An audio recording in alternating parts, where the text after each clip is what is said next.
इस कहानी के सभी पात्र, घटनाएं और स्थान पूरी तरह काल्पनिक है। इनका किसी भी व्यक्ति या वास्तविक घटना से कोई संबंध नहीं है। मैं सृष्टि यह पूरी कहानी अपनी आवाज़ में रिकॉर्ड करती हूँ ताकि आप तक एक बेहतरीन मनोरंजन पहुँचा सकूँ। अगर आपको मेरी आवाज़ और कहानियाँ पसंद आती है तो कृपया हमारे चैनल को सब्सक्राइब जरूर करें और वीडियो को लाइक व शेयर करना ना भूलें। माफिया किंग की लाडो भाग 18। पिछले पार्ट में आप लोगों ने पढ़ा था कि आयंसी की हालत बिगड़ती जा रही थी। अब आगे एक नई सुबह जो ओबरॉय मैंसन में रहने वाले की जिंदगी बदलने वाली थी। ये सुबह हर सुबह से कुछ अलग थी। जिस ओबरॉय मैंसन में सुबह शाम लोगों की हंसी गूंजती थी, आयंसी की मासूमियत भरी बातों की आवाज़ें आती थी, आज वही मैंसन पूरी तरह से वीरान पड़ा था। उस मैंसन को देख आज ऐसा लग रहा था जैसे वहाँ कोई रहता ही ना हो। राघव इस वक्त अपने स्टडी रूम में था। रात भर स्टडी रूम में बैठकर काम करने के कारण भोर को स्टडी रूम में ही बैठे बैठे उसकी आंखें लग गई थी। वो इस वक्त अपने चेयर पर बैठा सो रहा था। तभी उसके कानों में किसी के चीखने की आवाज़ आती है। उस आवाज़ को सुन वो हड़बड़ा उठता है और जल्दी से स्टडी रूम से बाहर निकल जाता है। आयंसी को होश आ चुका था और वो इस समय अपने बिस्तर पर दुबक कर बैठी थी। कमरे में सभी मौजूद थे लेकिन वो किसी को भी अपने पास नहीं आने दे रही थी। विवान इंजेक्शन लगाने के लिए उसके तरफ बढ़ता है तो वो डर से चिल्लाते हुए कहती है, नहीं नहीं प्लीज़ पास मत आओ। आयंसी ये सब बोलते हुए रो भी रही थी। विवान जैसे एक और कदम उसके तरफ बढ़ता है। आयंसी डर से अपना चेहरा अपने घुटनों के बीच छुपा लेती और रोते हुए कहती है, नहीं नहीं आओ, मेरे पास मत करो ना। आयंसी को ये हालत किसी से देखी नहीं जा रही थी। आयंसी को ऐसे देख विवान की आंखें नम हो जाती है क्योंकि उसकी गुड़िया उससे डर रही थी। अब तक राघव भी कमरे में आ चुका था। आयंसी को होश में आया देख उसकी आंखों में एक चमक आई गई थी। वो आयंसी की तरफ अपने कदम बढ़ाते हुए अपनी नम आंखों से कहते हैं, आंसू। राघव की आवाज़ सुन आयंसी अपना चेहरा उठा उसे देखती है। वो डरते हुए खुद में सिमटते हुए कहती है, पास नहीं आओ, चिल्लाते हुए, बचाओ बचाओ प्लीज़, पास नहीं आओ ना, कुछ मत करो ना, प्लीज़ मत करना। इतना कह वो जबर से बिस्तर से नीचे कदम रखती है। वो फिर से बिस्तर में गिर जाती है और जोर जोर से रोने लगती है। आयंसी को ऐसे देख सभी डर जाते हैं। राघव जल्दी से आयंसी के पास जाकर उसका चेहरा अपने हाथों में थाम घबराते हुए कहता है, आंसू क्या हुआ बेटा, तुम ठीक हो ना, दर्द हो रहा है कहीं, बताओ बेटा, भैया को दर्द कहाँ हो रहा है। इस वक्त राघव के चेहरे पर आयंसी के लिए चिंता साफ साफ नजर आ रही थी। वहीं आयंसी को जैसे कुछ समझ ही नहीं आ रहा था। वो बार बार राघव को खुद से दूर करते हुए कहती है, प्लीज़ पास मत आओ, मुझे मत करो, बहुत दुखता है। आयंसी बार बार यही सब दोहरा रही थी। उसने समझ नहीं आ रहा था कि वो आयंसी को कैसे शांत करे। आरव आयंसी की तरफ बढ़ने लगता है। ये देख वो और ज़्यादा डर जाती है और लैप टेबल पर रखा अलार्म घड़ी उठा आरव को फेंक कर मारती है, लेकिन वक्त रहते आरव साइड हट जाता है, इसलिए उसे चोट नहीं लगी। आयंसी डरते हुए खुद में सिमटने लगती है और रोते हुए कहती है, सॉरी, गलती से हुआ, जानकर नहीं किया, सच्ची, प्लीज़ सबके सामने मेरे कमरे मत खोलना, मैंने उसके अलावा कुछ नहीं पहना, प्लीज़ मत खोलो कपड़े, प्लीज़ पास मत आओ, मैं भैया को बताऊंगी, मेरे भैया तुम्हें पनिश करें। इतना बोल वो सुबक सुबक कर रोने लगती है। तब राघव उसके सर पर प्यार से हाथ रखता है। वो झट से उसका हाथ झटक बिस्तर पर पीछे घिसकते हुए कहती है, पास मत आओ, भैया बचाओ ना भैया, मम्मा बचाओ मम्मा। इस वक्त आयंसी का चेहरा पूरा आंसुओं से भीगा हुआ था। सिर्फ आयंसी का ही नहीं, वहाँ मौजूद हर शख्स की आंखें नम थी। आयंसी पीछे खिसकते रहती है। वो खिसकते खिसकते बैठ के एकदम कॉर्नर में आ गई थी। अगर वो थोड़ा और पीछे जाती तो वो गिर जाती, इसलिए राघव झट से आगे बढ़ उसे अपने गोद में उठा लेता है और अपने गोद में लेकर बैठ जाता है। आयंसी अपने पट्टी बांधे हाथों से राघव के सीने पर मारते हुए रो रो कर कहती है, छोड़ो ना। आयंसी के मारने से राघव को जरा भी फर्क नहीं पड़ रहा था, लेकिन आयंसी को चोट ना लगे इसलिए वो उसके नन्हे नन्हे हाथों को अपने हाथ में पकड़ लेता है और हल्की सख्त आवाज में कहता है, चुप, एकदम चुप। राघव की सख्त आवाज सुन आयंसी एकदम शांत हो जाती है। राघव धीरे से उसका हाथ छोड़कर प्यार से कहता है, आंसू बेटू देखो मेरी तरफ। आयंसी धीरे से अपना चेहरा उठा अपनी नम आंखों से राघव की तरफ देखती है। तब राघव प्यार से कहता है, बेटू मैं तुम्हारा भैया हूँ ना, भैया अपनी गुड़िया को क्यों दर्द देंगे, भैया तो कभी भी अपनी नन्ही सी गुड़िया को दर्द नहीं दे सकते हैं। आयंसी अपने कांपते हाथों से राघव के चेहरे को छूती है, जैसे वो कंफर्म कर रही हो कि उसके सामने बैठा शख्स उसका भाई है। वो अपनी कांपती हुई आवाज़ में धीरे से कहती है, भैया। इतना बोल वो झट से राघव के गले लग जोर जोर से रोने लगती है। राघव भी उसको अपने बाहों में भर प्यार से उसके बाल सहलाने लगता है। उसने एक बार भी आयंसी को चुप कराने की कोशिश नहीं की। आयंसी को इस कदर रोते देख आरव और विवान की आंखें भी नम हो गई थी। आयंसी राघव के गले लग होते हुए कहती है, वो मेरे कपड़े सबके सामने खोल देंगे। राघव आयंसी के बालों में हाथ फेरते हुए कहता है, कोई नहीं खोलेगा मेरी गुड़िया के कपड़े, भैया है ना, भैया सबको पनिशमेंट देंगे। आयंसी राघव से दूर होते हुए रोते हुए कहती है, भैया वहाँ पर बहुत दुख रहा था। इतना बोला आयंसी अपना निचला होठ बाहर निकाल सुबकने लगती है। उसे इस तरह देख उन्हें काफ़ी बुरा लग रहा था, लेकिन आयंसी की हरकतें उन्हें थोड़ी अजीब लग रही थी। विवान आयंसी को इंजेक्शन लगाने के लिए उसके पास आता है।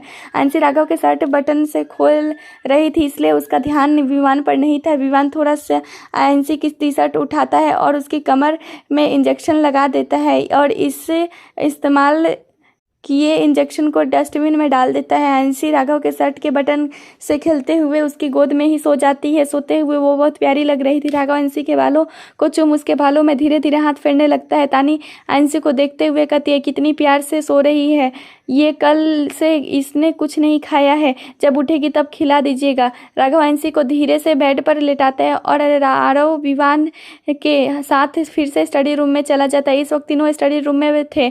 आरव अपने मन में चल रहे सवाल को पूछता है, भाई आंसू ठीक है ना? वो थोड़ा अजीब बर्ताव कर रही थी। विवान आंसू का दिमाग पूरी तरह से उस हादसे का शिकार नहीं कर पा रहा है, इसलिए वो बच्चों की तरह हरकतें कर रही थी। आरव नम आंखों से कहती है, आंसू अपना मानसिक संतुलन खो रही है क्या? मतलब आंसू पागल? आरव इतना ही कहता है कि राघव गुस्से में कहता है, मेरी बच्ची पागल नहीं है। विवान एक गहरी सांस लेकर कहता है, मानसिक संतुलन खोने का मतलब हर बार ये नहीं होता कि इंसान पागल हो जाए। आंसू नॉर्मल ही है, बस अब वो अपने उम्र से भी ज़्यादा छोटे बच्चों की तरह हो गई है। लेकिन जब वो उस हादसे से जुड़ी हुई चीज़ें या लोगों को देखेगी तब वो फिर से पैनिक होगी और उससे पैनिक अटैक आएंगे, इसलिए हमें उसका हद से ज़्यादा ख्याल रखना पड़ेगा। विवान की बातें पर आरव और राघव बस हाँ में सर हिला देते हैं। आयंसी इस वक्त अपने कमरे में बैठी अपनी गुड़िया से खेल रही थी और वहीं तानी उसको खाना खिलाने की कोशिश कर रही थी, लेकिन वो अपना मुंह नहीं खोल रही थी। तानी रोटी के छोटे से टुकड़े को दाल में डुबोकर आयंसी के होठों के से लगाते हुए कहती है, आंसू जल्दी जल्दी खाओ वरना तुम्हारी ये गुड़िया से टेस्टी टेस्टी खाना खा लेगी। आयंसी अपनी बड़ी बड़ी पलकें झपकाते हुए मासूमियत से कहती है, आंसू को ये नहीं खाना। इतना बोल वो अपनी निचला होठ बाहर निकाल लेती है। इस वक्त वो बहुत प्यारी और मासूम लग रही थी। तानी कुछ कहती तभी वहाँ राघव और आरव और विवान भी आ जाते हैं। आरव को देख अभी कॉल का बहाना कर वहाँ से उठकर चल जाती है और ये चीज़ आरव भी नोटिस कर लेता है। राघव आयंसी के पास बैठकर प्यार से कहता है, अभी तक मेरी बेटू ने खाना क्यों नहीं खाया? आयंसी, आंसू को ये नहीं खाना। आरव आयंसी के पास जा अपने पॉकेट से एक सिल्क की चॉकलेट निकाल कर कहता है, ये किसको खाना है? आयंसी चॉकलेट को देख होठों पर मुस्कान और आंखों में चमक आ जाती है। वो जल्दी से कहती है, आंसू को खाना है। विवान, आंसू को चॉकलेट खाना है तो उससे पहले खाना खाना पड़ेगा। आयंसी विवान को देखकर अपनी प्यारी सी आवाज़ में कहती है, आंसू खाना खाएगी तो आंसू को चॉकलेट मिलेगा। विवान हाँ में सर हिलाता है तो आयंसी खुशी से चहकते हुए ताली बजाने लगती है, लेकिन राघव उसका हाथ पकड़ उसे रोक देता है क्योंकि आयंसी के नाजुक हथेलियों पर पट्टी बंधी थी। आयंसी अपनी मासूम नज़रों से राघव को देखती है। तब राघव कहता है, जल्दी से फिनिश करो खाना, फिर भैया आंसू को ढेर सारी चॉकलेट देंगे। आयंसी राघव की बातें सुन चुपचाप तानी के हाथों से खाना खा लेती है। तानी खाना खिलाते हुए कहती है, आज आंसू अपनी तानी भाभी और विवान भैया के पास सोएगी ना आंसू? आयंसी कुछ नहीं कहती, बस अपने हाथों को प्रतिबंधी देखते रहती है और चुपचाप तानी के हाथ से खाना खाती है। आयंसी खाना तो खा लेती है, लेकिन दवाइयाँ खाने में वो आनाकानी कर रही थी। वो दवाइयों देख मुंह बनाते हुए कहती है कि आंसू, छी, आंसू को ये नहीं खाना, ये गंदी गंदी है। विवान, आंसू ये गंदी नहीं है, इससे तुम जल्दी से ठीक हो जाओगी। आयंसी दवाइयाँ खाने के लिए मुंह नहीं खोलती। तब आरव राघव से कहता है, आंसू दवाइयाँ नहीं खाओगी तो भैया भाई आप उससे चॉकलेट मत देना, सारे चॉकलेट मैं खाऊंगा।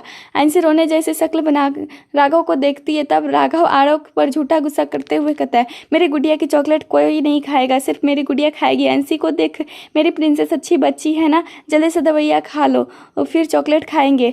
चॉकलेट के नाम पर वो झट से दवाइयाँ खा लेती है, लेकिन दवाई खाने के बाद अजीब सा मुंह बनाने लगती है क्योंकि उसे दवाई बहुत कड़वी लग रही थी। इसलिए आरव उसके मुंह में चॉकलेट का टुकड़ा डाल देता है जिससे उसके मुंह का कड़वापन दूर हो। दवाई खाने के कुछ देर बाद आयंसी की पलकें भारी होने लगती है और कुछ ही देर में वो नींद के आगोश में चली जाती है।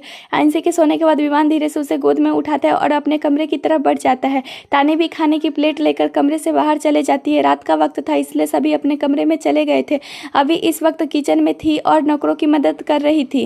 हालांकि तानी ने कहा था कि वो कर लेगी, लेकिन अवी ने उसे मना कर दिया क्योंकि इस वक्त आंसू को उसकी ज़्यादा ज़रूरत थी। अवी अभी किचन समेट ही रही थी कि तभी दावे पाँव वहाँ आरव आता है और इशारे से सारे नौकरों को जाने को कहता है। आरव का इशारा पाकर नौकर वहाँ से चले जाते हैं। इस वक्त सिर्फ किचन में अवी और आरव थे।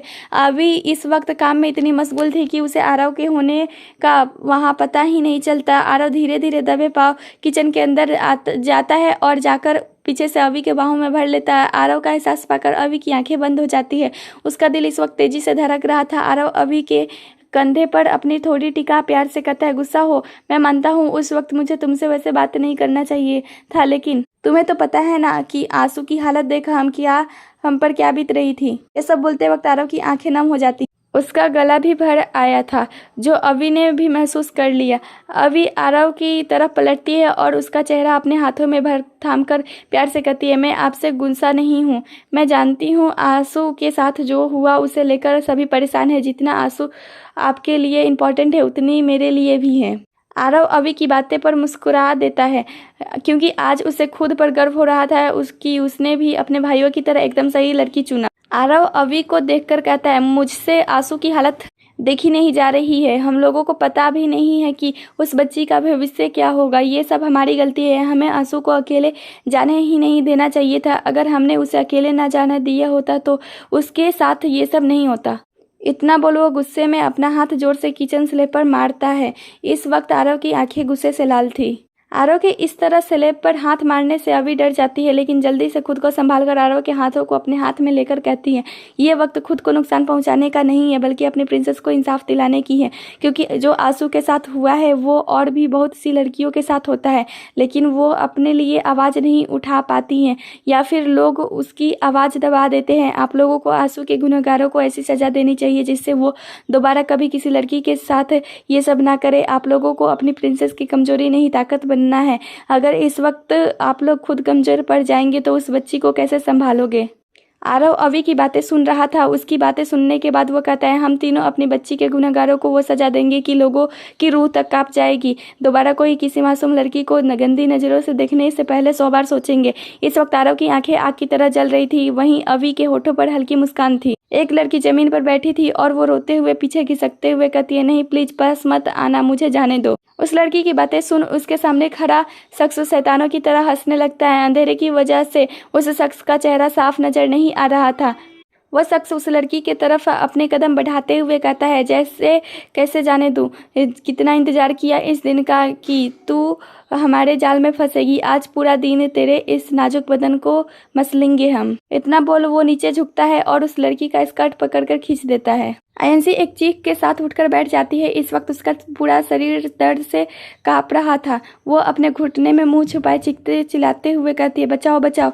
आयंसी के ऐसे चीखने से विवान और तानी की नींद भी खुल जाती है। विवान जल्दी से लाइट जला जैसे आयंसी को संभालने के लिए उसके कंधे पर हाथ रखता है। वो दर्द से उसका हाथ झटक देती है और पागलों की तरह चिल्लाते हुए कहती है, नहीं नहीं मत छुओ, पास नहीं आओ। इतना बोल वो खुद के हाथों और पैरों को अपने नाखूनों से नोचने लगती है जैसे कोई बहुत गंदी चीज़ उसके जिस्म से चिपक गई हो। आयंसी की हालत देख विवान और तानी परेशान हो जाते हैं। विवान तानी से कहता है कि वो आयंसी को संभाल ले।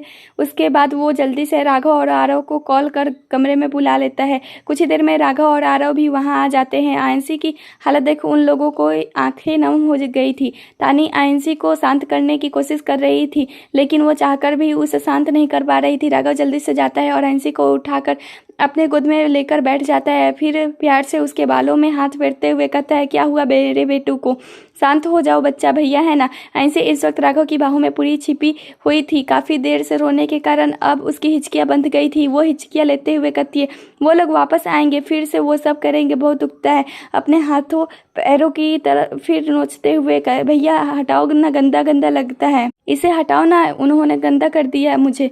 ये सब बोलते हुए आयंसी बुरी तरह से रो रही थी। राघव उसके दोनों हाथों को अपने एक हाथ से पकड़ता है, फिर उसे पूरी तरह अपने बाहों में छुपाकर कहता है, कुछ गंदा नहीं है बच्चा, हमारी प्रिंसेस तो बहुत अच्छी है, उसका मन तो कितना साफ है, कोई उसे गंदा कैसे कह सकता है। इस वक्त राघव की आंखें नम थी। वो लोग आयंसी की मानसिक स्थिति अच्छे से समझ रहे थे। राघव आयंसी को चुप करवा रहा था कि अचानक ही आयंसी की एक दर्द भरी आवाज़ निकल जाती है। आयंसी की दर्द भरी आवाज़ सुन वो लोग परेशान हो जाते हैं।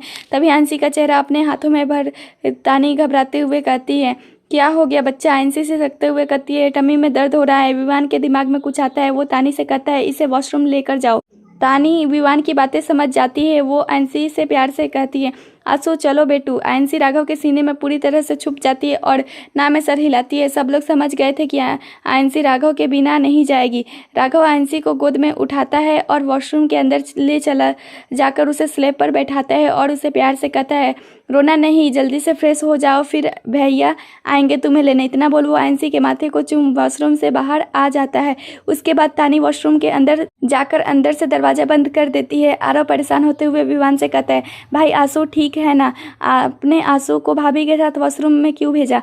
विवान गहरी सांस लेकर कहता है, शायद आंसू के पीरियड्स आ गए हैं, इसलिए उसे पेट में दर्द हो रहा है और वो इस हालत में भी नहीं है कि खुद से कुछ कर सके। कुछ ही देर में वॉशरूम का दरवाज़ा खुलता है और तानी परेशान होते हुए कहती है, आंसू के पेट में बहुत दर्द हो रहा है। विवान बेड से उठते हुए कहता है, पीरियड्स की वजह से दर्द हो रहा होगा। तानी, आंसू को पीरियड्स नहीं आए हैं। राघव जल्दी से वॉशरूम में जाता है और आयंसी को गोद में उठाकर बाहर लाता है। इस वक्त वो बहुत रो रही थी। वो उसे लेकर ही बेड पर बैठ जाता है क्योंकि आयंसी राघव को छोड़ ही नहीं रही थी। विवान हल्का सा आयंसी के टी शर्ट को उठाने लगता है तो आयंसी झट से उसका हाथ पकड़ लेती है और अपनी नम आंखों से देख सकते हुए कहती, कपड़े मत खोलो, वो सब मत करना, बहुत दुखता है। आयंसी की बातें सुन विवान को मानो ऐसा लग रहा था कि उसके दिल पर किसी ने छुरी से हजारों वार किए हो। वो उसका चेहरा अपने हाथों में थाम नम आंखों से कहता है, नहीं बेटू, भैया कुछ नहीं करेंगे, भैया तो बस आंसू का इलाज करेंगे ना। आयंसी अपनी मासूम आंखों से उसको देखते हुए मासूमियत से कहती है, सच्ची नहीं करोगे ना? वो सब मत करो ना, सच्ची में बहुत दुखता है। विवान ना में सर हिलाता है। आयंसी की बातें सुन उसके दिल में एक टिस से उठती है। विवान हल्के से उसकी टी शर्ट को उठाता है और हल्के उसके पेट को दबाता है जिससे उसे थोड़ा राहत मिले। विवान हल्के हल्के उसके पेट की मसाज करने लगता है जिससे आयंसी आराम से राघव की गोद में ही सो जाती है। उसके सोने के बाद विवान आयंसी के हाथों और पैरों के खरोंचों के निशान पर दवाई लगाता है। फिर धीरे से आयंसी के माथे को चूम लेता है और कहता है, हमारी बच्ची को लगता है कि हम लोग भी उसके साथ वही सब करेंगे जो उन दरिंदों ने किया। हमारी मासूम सी बच्ची का बचपना छीन लिया उन लोगों ने। हम अपनी प्रिंसेस पर एक खरोच तक बर्दाश्त नहीं कर सकते और उन लोगों ने इसकी ऐसी हालत कर दी कि हमारी गुड़िया कभी कभी हमारे छूने पर भी से कांप जाती है। ये सब बोलते हुए विवान की आंखें नम थी। तब राघव गुस्से में कहता है, जो हालत आज हमारी बच्ची की है उससे बुरी हालत मैं उन लोगों की करूँगा। उनको ऐसी सजा दूंगा कि उन्हें अपने पैदा होने पर अफसोस होगा। मर्दानगी दिखाने का बहुत शौक है ना, उन्हें अब दिखाऊंगा उन्हें कि मर्दानगी होती क्या है। इस वक्त राघव की आंखें गुस्से से लाल थी। सिर्फ राघव ही नहीं, आरव और विवान की चेहरे पर भी बेहिसाब गुस्सा था। वो तीनों इस वक्त मौत के देवता से कम नहीं लग रहे थे जो किसी भी पल अपने दुश्मनों की जान ले सकते हैं। राघव धीरे से आयंसी को उठाता है और अपने कमरे की तरफ बढ़ जाता है। राघव के साथ आरव भी कमरे से निकल जाता है। सुबह हो चुकी थी और सूरज सर पर आ चुका था। राघव इस वक्त अपने कमरे में सो रहा था। तभी सूरज की रोशनी उसके चेहरे पर पड़ती है। सूरज की रोशनी चेहरे पर पड़ने के कारण उसका बेदाग चेहरा चमक रहा था। राघव कसमसाते हुए उठने लगता है। तभी उसको अपने पर कुछ महसूस होता है। जब वो अपनी आंखें खोल देखता है तो उसे के होठों पर प्यारी सी मुस्कान आ जाती है क्योंकि आयंसी इस वक्त राघव के ऊपर सोई थी और उसने राघव के टी शर्ट को अपने नन्हे नन्हे हाथों में भर रखा था, जैसे उसके छोड़ने पर राघव उससे दूर चला जाएगा। राघव धीरे से आयंसी को अपने ऊपर से हटा साइड से में सुलाता है। फिर उसके माथे पर किस करके कहता है, हैप्पी बर्थडे बच्चा, आज मेरी गुड़िया पूरे 16 साल की हो गई। अगर तुम्हारे साथ ये सब नहीं होता तो भैया तुम्हारा बर्थडे बहुत अच्छे से सेलिब्रेट करते। इस वक्त राघव की आंखें नम थी। तभी सभी कमरे में आते हैं। उन्हें आता देख राघव बेड पर बैठ जाता है। विवान आयंसी के पास जा उसके बालों में हाथ फेरते हुए कहते हैं, आंसू हैप्पी बर्थडे बेटा। विवान के छूने पर आंसू धीरे धीरे अपनी आंखें खोलती है और विवान को अपने करीब देख झट से उसके धक्का दे देती है और बेड पर अपने घुटने के बीच चेहरा छुपा रोते हुए कहती है, पास नहीं आना। इस वक्त उसका शरीर डर से कांप रहा था। वो एक ही चीज बार बार दोहरा रही थी, आरव आंसी के पास आकर जैसे उसके सर पर हाथ फेरकर कुछ बोलने वाला होता है। आंसी राघव की गोद में लुढ़क जाती है। उसे ऐसे देख सब घबरा गए थे। विवान जैसे उसका माथा छूता है, उसकी आंखें हैरानी से बड़ी हो जाती है। वो घबराते हुए कहता है, आंसू को तो तेज बुखार है। तानी घबराते हुए कहती है, आंसू ठीक हो जाएगी ना, पता नहीं इस बच्ची के साथ क्या हो रहा है। राघव आंसू को अच्छे से बेड पर लेटा देता है। उसके बाद विवान आंसी को इंजेक्शन लगा देता है। जब आंसी राघव के रूम में शिफ्ट हो गई तभी विवान ने सारी चीजें राघव के रूम में रखवा दिया था ताकि जरूरत पड़ने पर उन्हें परेशानी ना हो। आंसी को इंजेक्शन लगा देने के बाद सभी रूम से चले जाते हैं। सिर्फ तानी और अभी इस रूम में मौजूद थी क्योंकि आंसी को इस तरह अकेले छोड़ना उन्हें सही नहीं लगता है। राघव आरव के रूम में फ्रेश हो जाता है। उसके बाद नीचे हॉल में चला जाता है। उसके साथ विवान और आरव भी थे। वो तीनों आज कहीं बाहर नहीं जाने वाले थे, इसलिए उन्होंने इस वक्त घर के ही कपड़े पहने हुए थे। आंसी को धीरे धीरे होश आता है और वो उठकर बैठ जाती है। तभी तानी उसका माथा छूकर कहती है, चलो बुखार उतर गया, प्यार से गाल चूम कर चलो, आज आंसू को भाभी नहलाएगी। इतना बोलो तानी को सहरा देकर बेड से उतारती है और वॉशरूम में लेकर चली जाती। तब तक अभी उस आंसी के रूम से उसके कपड़े ले आई थी। तानी आंसी के कपड़े खोलने लगती है। तब आंसी कसकर अपने कपड़े को पकड़ लेती है और नम आंखों से ना में सर हिलाती है। तानी भी उसे फोर्स नहीं करती क्योंकि वो समझ रही थी कि इस वक्त आंसी की हालत क्या है, इसलिए वो उसे मुंह हाथ धुलाकर वापस रूम में लाती है और बेड पर बैठा देती है। तभी तक अभी भी उसके लिए नाश्ता लेकर आ चुकी थी। नाश्ते को देख आंसी का मुंह बन जाता है क्योंकि नाश्ते में दलिया और जूस था। विवान ने आंसी को मसालेदार खाना देने से मना किया था, इसलिए अभी उसके लिए ये खाना लेकर आई थी। आंसी अपनी बड़ी बड़ी गुड़िया जैसी आंखें टिमटिमाते हुए मासूमियत से कहती है, आंसू को ये नहीं खाना, आंसू को आइसक्रीम खाना है। इस वक्त आंसी हद से ज्यादा प्यारी लग रही थी। तानी प्यार से कहती है, आंसू अभी बीमार है ना, इसलिए भाभी को दलिया खिला रही है।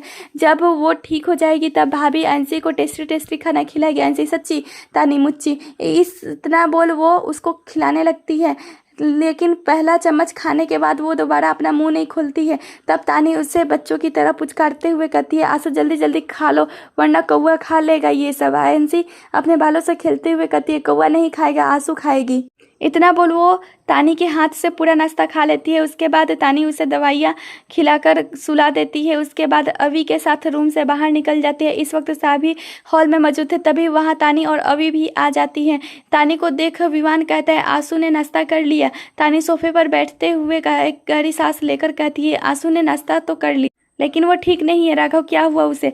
तानी, जब मैं आंसू को नहलाने लेकर गई थी तब वो मुझे भी अपने कपड़े खोलने नहीं दे रही थी। मुझे लगा था वो सिर्फ आदमियों से डर रही है, लेकिन तो हमसे भी डर रही है। ये सब बोलते हुए तानी की आंखें नम हो जाती है। तब विवान कहता है, तो वो तुमसे डर नहीं रही, बस वो किसी के सामने कपड़े नहीं खोलना चाहती है। तानी सबके तरफ देखकर कहती है, कल रात मुझे सिया का फोन आया था। उसने आंसू को बर्थडे विश करने के लिए फ़ोन किया था क्योंकि आंसी का फ़ोन नहीं लग रहा था। मैंने सिया से झूठ बोल दिया कि आंसू ठीक है, वो कैब में गई है, इसलिए फ़ोन नहीं लग रहा है। पता नहीं हम कब तक उससे सच छुपा पाएंगे, कभी ना कभी उससे सच तो पता चल ही जाएगा। पता नहीं हम सिया से ये सब छुपाकर सही कर रहे हैं या नहीं। क्या हमें उससे सच बता देना चाहिए? वो इतना ही कहती है कि तभी वहाँ एक आवाज़ गूंजती है, कौन सा सच? उस आवाज़ को सुन सभी आवाज़ के दिशा में देखते हैं। सभी शॉक हो जाते हैं। इस वक्त सभी हॉल में थे और आंसी के बारे में ही बातें कर रहे थे। उन्हें समझ नहीं आ रहा था कि जब सिया को आंसी की हालत के बारे में पता चलेगा तब क्या होगा। यही सब सोच कर उनका दिल बैठा जा रहा था। तानी परेशान होते हुए कहती है, हम कब तक सिया से ये सच छुपा पाएंगे? वो इतना ही कहती है कि तभी उनके कानों में एक आवाज़ गूंजती है, कौन सा सच छुपाने की बात हो रही है? उस आवाज़ को सुन सभी आवाज़ की दिशा में देखने लगते हैं। अपने सामने मौजूद शख्स को देखो उसकी आंखें हैरानी से चौड़ी हो जाती है क्योंकि इस वक्त उनके सामने सिया खड़ी थी और उसकी गोद में उसका बेबी था। वो अभी जल्दी से जाकर सिया के हाथ से बेबी ले लेती है। तब सिया तानी के पास जाकर कहती है, किस सच की बात कर रही थी तुम? सिया का सवाल सुन तानी की आंखें नम हो जाती है। वो हकलाते हुए कहती है, वो हम उसे इस तरह हकलाते देख सिया को गुस्सा आ जाता है। वो गुस्से में उसे कंधे से पकड़ झकझोरते हुए कहती है, किसी सच को छुपाने की बात कर रही थी, सच सच बताओ। सभी को एक नज़र देख, अब मुझे कोई कुछ बताएगा या नहीं? किसी को कुछ समझ नहीं आ रहा था कि वो सिया को क्या कहे। वहीं सिया का दिल बैठा जा रहा था।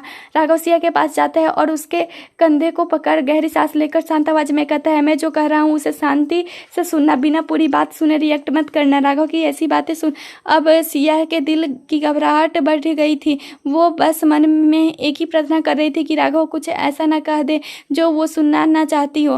राघव गहरी सांस लेकर को बताने के लिए तैयार करता है, फिर शुरू से अंत तक सब कुछ सिया को बता देता है। सारा सच सुनने के बाद सिया की आंखों से झरझर आंसू बह रहे थे। उसे ऐसा लग रहा था मानो उसका शरीर जम गया हो। उसे समझ ही नहीं आ रहा था कि वो क्या कहे। राघव एकटक सिया का चेहरा देख रहा था। वो आगे कहता है, तुम पहले ही आंसू की कंडीशन के बारे में बता देते। लेकिन वो इतना ही कहता है कि सिया अपने गुस्से से लाल आंखों से उसे देखते हुए कहती है, लेकिन आपने मुझे अपनी बताना जरूरी नहीं समझा। मेरी बच्ची के साथ इतना सब कुछ हो गया और आप में से किसी ने भी कुछ मुझे नहीं बताया राघव, क्योंकि तुम्हारी हालत उस वक्त ठीक नहीं थी और आंसू का बताकर हम तुम्हें और परेशान नहीं करना चाहते थे। सिया नाम आंखों से उसे देखते हुए कहती है, मेरी बच्ची को जब मेरी सबसे ज्यादा जरूरत थी तब मैं उसके पास नहीं थी। पता नहीं मेरी मासूम सी बच्ची ने कैसे सब कुछ झेला होगा। गुस्से में राघव को देखते हुए, आप तो बहुत पावरफुल है ना, पूरे इंडिया पर आपका राज चलता है, फिर आपने हमारी बच्ची के साथ ये सब कैसे होने दिया, क्योंकि नहीं बचाया उसे। दर्द भरी आवाज में, मेरी बच्ची, इतना बोल वो राघव के सीने पर सर रख फुट फुट कर रोने लग। सिया को इस तरह देख सभी की आंखें नम थी। राघव सिया को अपने बाहों में भरकर कहता है, संभालो सिया अपने आप को, इस वक्त हमें अपनी बच्ची को भी संभालना है। अगर तुम कमजोर पड़ जाओगी तो उसे कौन संभालेगा। सिया राघव से दूर होकर कहती है, मुझे मेरी बच्ची से मिलना है। सिया की आंखों में आंसी से मिलने की तरफ साफ साफ नजर आ रही थी। राघव सिया को अपने रूम में लेकर जाता है जहां इस वक्त आंसी भी थी और वो बेड पर सुकून से सो रही थी। आंसी को देख सिया जल्दी से उसके पास जाकर बैठती है और उसे एकटक देखने लगती है। उसे इस हालत में देख सिया के आंसू एक बार फिर बाहर निकलते हैं। वो अपने कांपते हुए हाथों से आंसी के बालों में हाथ फेरती है तो आंसी सिया के गोद में सर रखकर धीरे से कहती है, मम्मा। सिया नम आंखों से कहती है, हाँ बेटा, मम्मा आ गई है।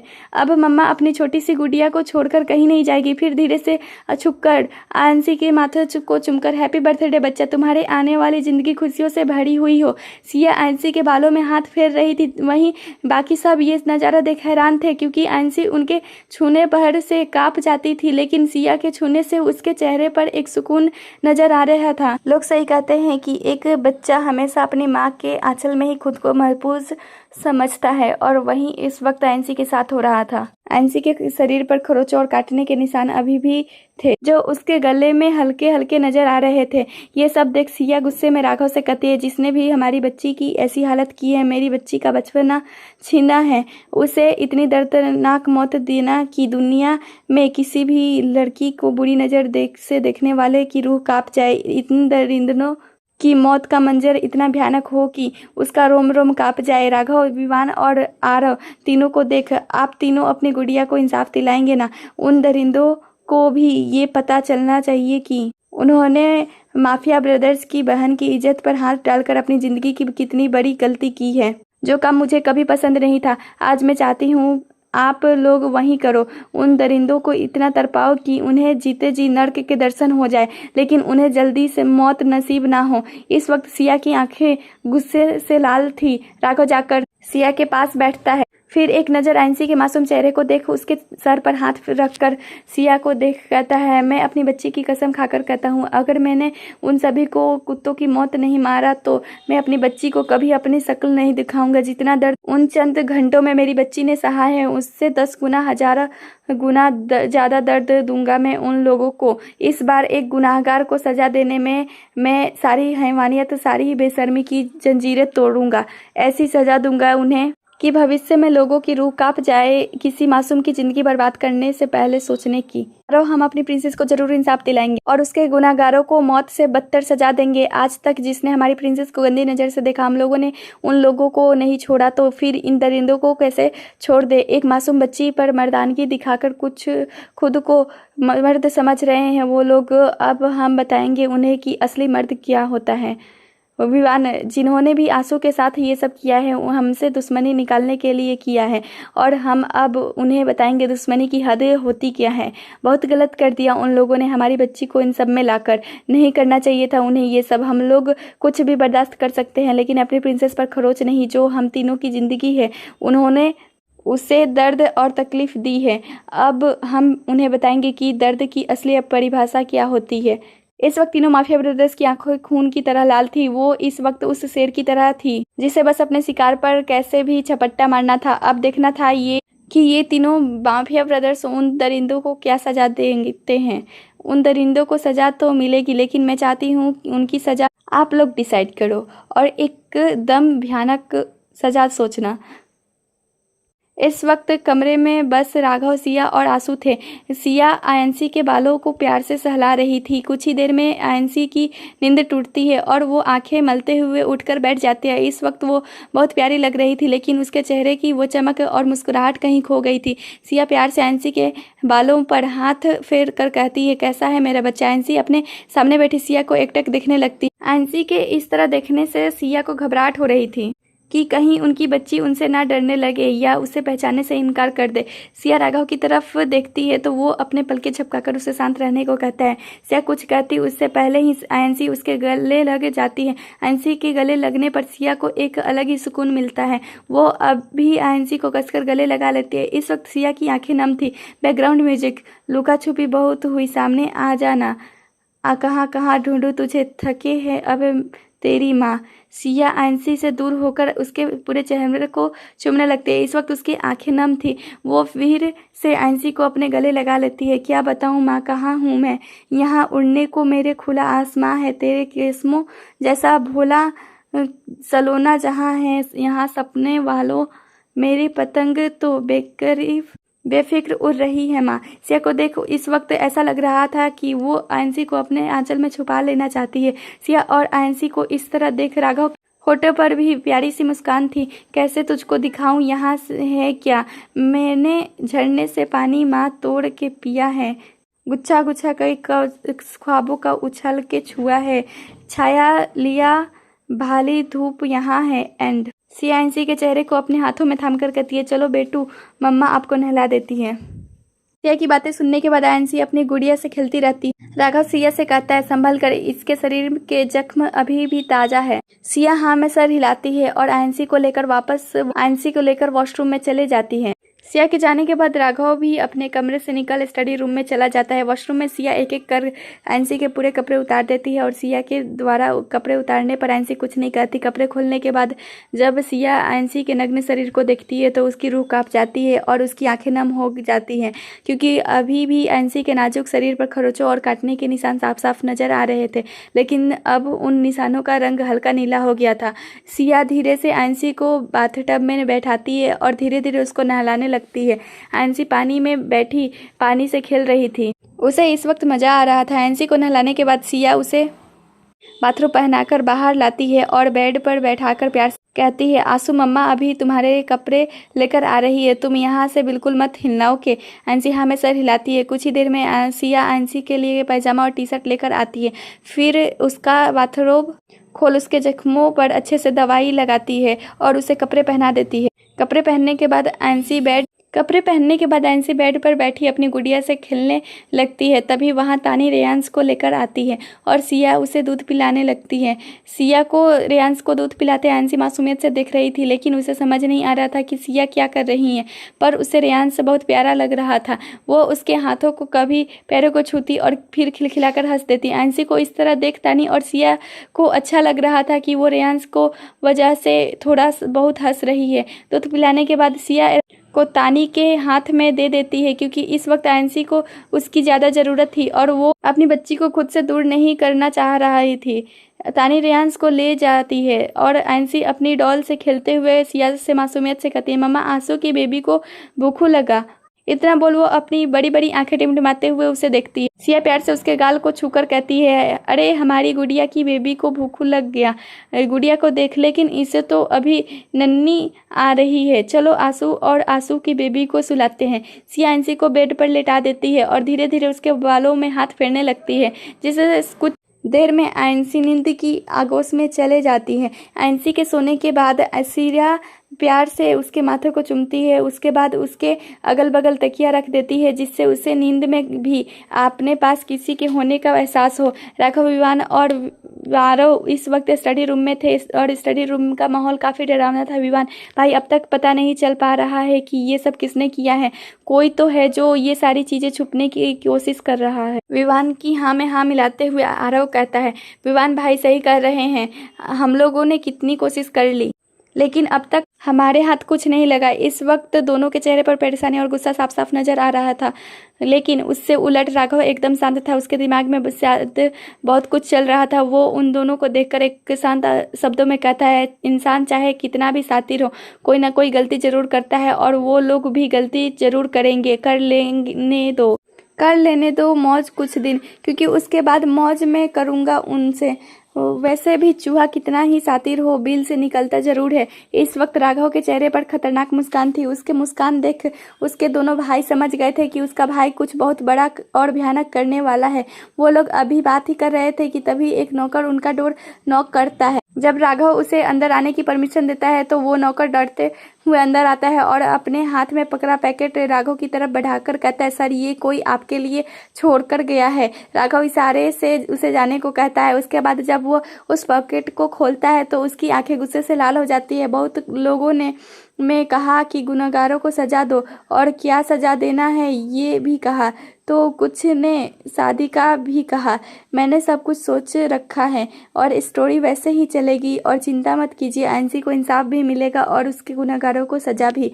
लेकिन उसके पहले बहुत कुछ बाकी है, तो आप लोग थोड़ा इंतज़ार कीजिए और ये मत सोचिएगा कि मैं आयंसी के साथ गलत करूँगी। मैं ऐसा कुछ नहीं करने वाली। आगे की कहानी अगले भाग में पढ़िए। तब तक के लिए धन्यवाद। मेरे साथ ये कहानी सुनिए दोपहर 12:30 बजे और अपनी समीक्षा देना ना भूलें। चैनल पर नए हैं तो चैनल को सब्सक्राइब करें और सुनिए रोज एक नई कहानी। तब